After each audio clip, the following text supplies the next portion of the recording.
This is called Retaining Pond at Lady Bird Lake.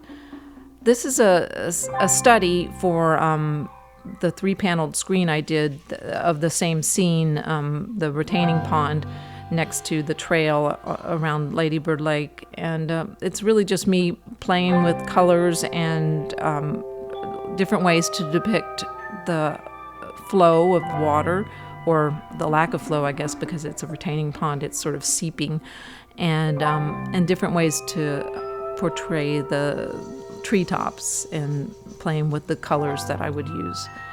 And I really liked using the blue in the shadows, because when you go past that scene, the light plays on the water really pretty.